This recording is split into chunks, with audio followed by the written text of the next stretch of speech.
কম। আল্লাহুম্মা ফাক্কিহু ফিদ্দিন ওয়া আল্লিমহু তা'বিল। মুখস্থ থাকলে ভালো, না থাকলে এই যে রেকর্ড হইতেছে ইউটিউবে শুনে নেবেন। এই দোয়াটা পড়ে ছেলে মেয়েদের ফু দিবেন। মুফাসসির বানায় দিবে কে? যুগ শ্রেষ্ঠ আলেম বানায় দিবে কে? মক্কার দাওয়াতি জীবনের শুরুর দিকে আল্লাহর হাবিবের খুব কষ্ট হচ্ছিল। অল্প কয়েকজন হাতে গোনা ওনার ফলোয়ার তাহাজ্জুদের নামাজে কেঁদে কেঁদে আল্লাহর একটা দোয়া করে ফেললেন। আল্লাহুম্মা আইজ্জাল ইসলাম বিআহাব্বির রাজুলাইনি ইনদাক বিউমর ইবনুল খাত্তাব আও আবি জাহল ইবনে হিশাম। আল্লাহ, মক্কার দুজনের একজন যেন কালিমা পড়ে মুসলমান হয়, হয় খাত্তাবের বেটা ওমর, নয় হিশামের বেটা আবু জাহাল।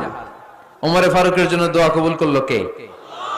বিষ্ণু ইসলাম আরকাম ইবনে দারিল আরকামে বসে দাওয়াত দিচ্ছেন। হঠাৎ সাইয়েদনা ওমরে ফারুক তলোয়ার নিয়ে ছুটে আসলেন আল্লাহ রাসূল সাল্লাল্লাহু আলাইহি ওয়াসাল্লামকে হত্যা করবেন বলে। সাহাবারা এসে তথ্য দিলেন, ইয়া রাসূলুল্লাহ,